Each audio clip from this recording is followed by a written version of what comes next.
Salut l'équipe asymétrique et bienvenue sur le macro crypto du 23 janvier 2024. On va regarder tout de suite les indicateurs fondamentaux du BTC. Donc pour commencer, le MVRV ratio, on peut voir que ça commence à décharger un petit peu sur le BTC. On est toujours plus ou moins au milieu du range. Pour l'instant, toujours pas de quoi s'inquiéter pour les personnes qui sont là sur le long terme, donc bien entendu pour 1 ou 2 ans. On a encore de la belle performance à aller chercher pour rechercher la zone rouge qui nous signalera le gros top de marché donc du cycle complet de 4 ans. Pour l'instant, on n'a rien du tout qui nous indique qu'on est sur un top macro. Par contre, on peut être dans une zone qui ressemble un petit peu à 2019 où on aurait une grosse purge sur les cryptos jusqu'à l'été avant de reprendre. Pour l'instant, on va quand même se focuser un petit peu plus court terme. Il n'y a pas besoin non plus de lever les bras au ciel. On est dans une correction comme j'en avais parlé la semaine dernière de 20-25%. Là, on a eu les 20% qui sont arrivés sur le BTC. On peut encore aller chercher un petit peu plus bas. Moi, je me focus vraiment sur la zone des 36 000, peut-être même jusqu'à 32 000 si vraiment ça se passe mal. Où là, il y aura des opportunités d'achat. Moi, j'ai un ordre à 36 000 personnellement, si jamais ça va jusque-là. Et puis, si jamais ça retourne dans la zone verte du MVRV ratio, là, ce sera vraiment une opportunité incroyable d'achat avant le prochain cycle, donc il ne faudra pas la louper si jamais c'est offert. Mais personnellement, j'y crois moyennement que ça retourne jusqu'à des points bas comme ça. Mais tout peut arriver, à vrai dire, dans les cryptos, c'est toujours assez rock'n'roll, donc on verra bien ce qui se passera.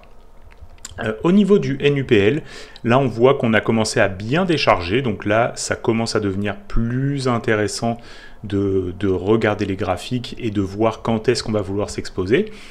Possiblement, si on retourne dans la zone verte, ça sera vraiment intéressant de reprendre des positions, mais encore une fois, le NUPL, il faut vraiment le coupler avec soit le MVRV ratio, soit le SOPR pour avoir une indication de top macro.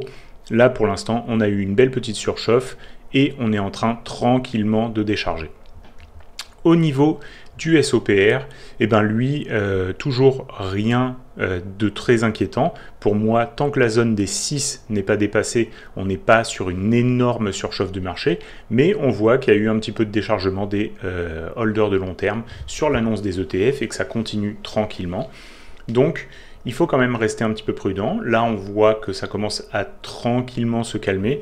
Donc, on va pouvoir regarder un petit peu plus en détail avec le reste des indicateurs. Maintenant, regardons un petit peu les liquidations. Donc, si on regarde les liquidations à un jour, on peut voir que ça a l'air quand même d'acheter un petit peu le dip à levier, ce qui risque de nous pousser un petit peu plus bas, vu que là, on voit que dans la zone des 37 000, on a quand même pas mal de longues à levier à aller chercher. Pour ce qui est des liquidations au nord, on voit que le max c'est à peu près dans les 41 000, donc on pourrait avoir des rebonds jusqu'à 41 000, mais on voit qu'il y a un petit peu plus à aller chercher au sud. Si on se met sur une période de 7 jours, là on peut voir que par contre au nord il y a des énormes accumulations en fait qui sont au niveau des 43-44 000. Là, on a vraiment beaucoup de monde à aller liquider si on va chercher vers là jusqu'à 5 milliards de liquidation, alors qu'au sud, on peut se dire que vers les 37-36 000, on a le max et que c'est aux alentours de 1 milliard. Donc, s'il y a un rebond, ça risque de faire très très mal aux personnes qui sont en short et qui sont à fort levier.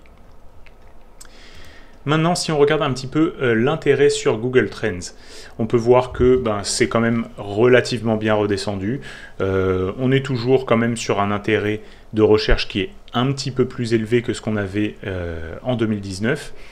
Je pense que les personnes commencent à s'intéresser un petit peu au Bitcoin avec ce qui s'est passé sur les ETF. Donc là, on peut avoir des personnes qui ne connaissaient pas forcément cet actif, qui voient qu'il devient disponible sur leur plateforme de courtage habituelle, qui peuvent s'y intéresser. Cependant, on peut voir qu'il y a quand même un petit peu d'intérêt qui a baissé. Donc, on est passé de 42 à maintenant 25.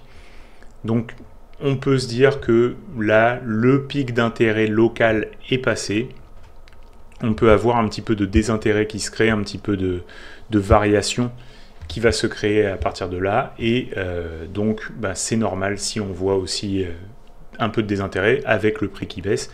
Tout simplement, comme d'habitude, l'émotion suit le prix, donc on se désintéresse quand les prix deviennent plus bas, et nous, en tant qu'investisseurs, eh ben, c'est le moment où on a envie de commencer à bien regarder le Bitcoin, à bien regarder les cryptos, et à se dire que si tout le monde est en train de paniquer, on peut avoir des belles opportunités d'achat. Maintenant, si on passe sur les graphiques, on va pouvoir tout d'abord regarder un petit peu le total. Donc le total, comme on en parlait la semaine dernière, on est arrivé dans cette zone qui est une zone où on peut avoir une forte absorption des acheteurs. C'est une zone qui a quand même rejeté le prix plusieurs fois auparavant, qui a fait résistance plusieurs fois. Là, on voit que ça n'a pas manqué. On a eu des grosses mèches qui indiquent qu'il y a quand même beaucoup d'acheteurs qui se sont fait piéger ici. On est revenu chercher le bas ici du petit range local. Pour l'instant, tant qu'on ne revient pas chercher la zone ici, je pense qu'on n'a pas de forte indication de retournement du marché. Je pense que là, jusqu'à cette zone-là, on a des très bonnes opportunités de rebond. Donc 1 trilliard 256 milliards, pardon. Ça peut nous permettre encore de la marge de manœuvre. Au niveau du total 2, on peut voir que c'est un peu la même chose, mais on voit qu'il y a quand même eu des mèches qui sont moins significatives ici sur le haut. Et comme on l'a vu, on n'est pas encore allé chercher cette zone de tampon, contrairement au total 1. Donc peut-être que sur les alts, on a quand même un petit peu de performance à aller chercher encore. Si et uniquement si le prix du BTC continue à revenir dans son range. Si malheureusement le prix du BTC baisse, ça va entraîner toutes les cryptos avec, donc il faut être bien conscient de ça. Et au niveau du total 3, on peut voir aussi que là, il y a eu des petites mèches, mais qui sont quand même moins significatives et qu'on a encore pas mal à aller chercher avant d'arriver sur des zones d'absorption possibles des acheteurs. Donc, si jamais on a le range du BTC, peut-être que les alts hors ETH sont encore plus intéressantes, mais ETH lui aussi présente de l'intérêt. Maintenant, si on regarde le graphique du Bitcoin en weekly, on peut voir que là, on a eu la grosse mèche de rejet qu'on avait déjà vue la semaine dernière. Et là, on a en plus de ça cassé vers le bas le petit fanion qu'on avait tracé. Donc, on a quand même un price action qui semble nous diriger vers le bas.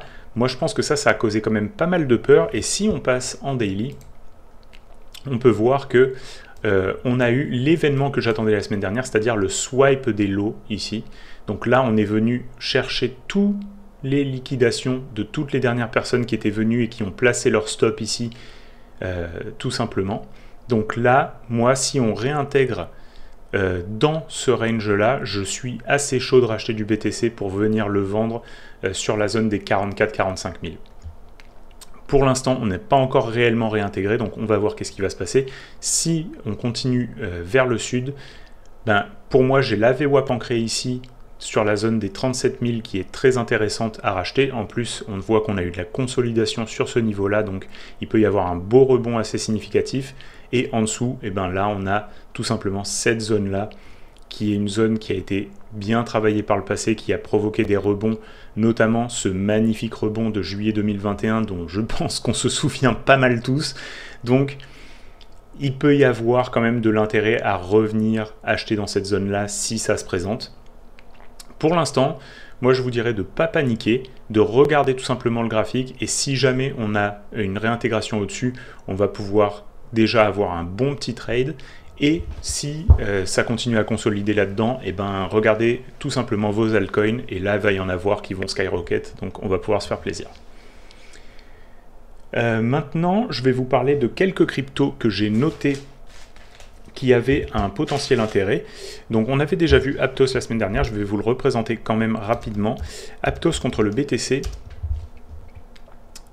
moi je trouve qu'il est quand même assez joli si on se met en weekly. On peut voir qu'il fait une très belle consolidation, qu'on commence à avoir des petits W qui se forment. Moi je pense qu'on peut facilement aller revenir chercher les VWAP ancrés. Donc ça nous fait quand même une belle progression par rapport au BTC qui est possible. Si on se place maintenant en USDT, on peut voir que pour l'instant on est sur une zone qui peut faire un petit peu de résistance ici. Et on a les mèches qui nous prouvent que pour l'instant c'est un endroit de résistance, Mais si on se place en daily, moi quelque chose qui me plaît bien, c'est que pour l'instant, eh ben, on voit que là il a dépassé cette structure-là, et que pour l'instant, les lows sont défendus à chaque fois. Donc là déjà on a un beau petit trade juste pour revenir chercher les hauts du range, qui peut être activé dès maintenant, et puis plus si affinité, si vraiment on arrive à dépasser tout simplement cette zone-là, et à consolider au-dessus, alors là ça peut être un gros multibagger, donc ça peut être très très intéressant de se positionner dessus. Ensuite j'ai repéré Atom contre le BTC, tout simplement parce qu'il est vraiment sur une zone de bottom qui est très intéressante. On voit qu'il essaye tranquillement de bottomer ici, donc à mon avis il faut le surveiller. Pour moi, s'il repasse là dans le range, j'ai envie de prendre une position peut-être pour l'amener jusque dans cette zone-là, contre le BTC. Maintenant, si on le regarde contre l'USDT, pour moi, il évolue dans un range ici contre l'USDT. Je me suis mis une alerte ici. Si le Bitcoin il continue à baisser et que lui aussi continue à baisser, quand il va arriver dans cette zone-là, c'est une zone qui a été un support plusieurs fois auparavant. Je vais être intéressé à chercher une structure là-dedans et à me positionner pour aller choper le rebond. Ensuite, Lido contre le BTC. Donc là, on voit sur Lido que tout simplement, il évolue dans un range contre le BTC et que là, on est sur la partie haute du range, qu'on peut donc aller rechercher la partie basse du range. Si ça arrive, on peut regarder Lido contre l'USDT. Là, on peut voir que c'est pareil. On a quand même une zone de prix ici qui n'arrête pas de faire résistance et on a une belle droite de tendance ici. Donc pour moi, ça veut dire triangle ascendant. Le jour où ça va péter, ça va être un beau skyrocket. Et en attendant, eh ben, si on arrive à le choper proche de cette ligne de tendance, ça peut être vraiment un bon prix et une zone intéressante pour un joli rebond. Donc, je vais m'intéresser à ça aussi. Ensuite, H-bar contre le BTC.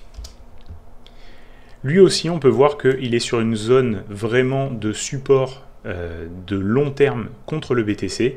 Il commence à former une petite structure. Là, on a eu déjà un premier W. Il semble consolider au niveau de la neckline du W. Donc, il peut y avoir un rebond intéressant à aller chercher, ne serait-ce que déjà pour aller chercher cette zone-là en premier et cette zone-là si ça se passe bien. Donc là, on peut commencer à regarder ça tranquillement.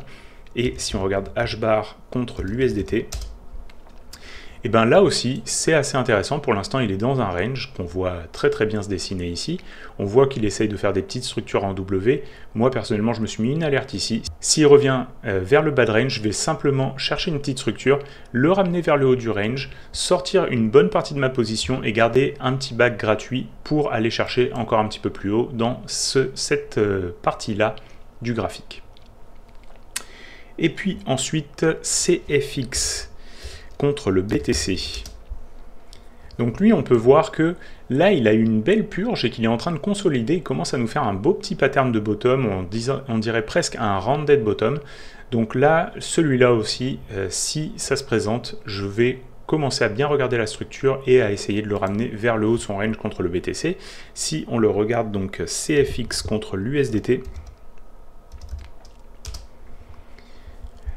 et bien là, il évolue encore une fois entre deux bornes qui ont déjà fait un petit peu support et résistance. S'il arrive à se ramener vers la borne basse, je vais le prendre et pareil, me garder un petit bag une fois qu'on sera arrivé vers la borne haute, sortir de ma position majoritairement, garder un bag pour l'amener vers le gros haut de range qu'on a ici. Et puis après ça, j'ai repéré que BNB contre le BTC, il fait une structure magnifique. Donc là, il a fait un swipe des lots, il est revenu à l'intérieur, il nous a fait une petite handle, et là, pour moi, ça c'est vraiment un très très beau pattern qui peut nous ramener facilement sur le haut du range.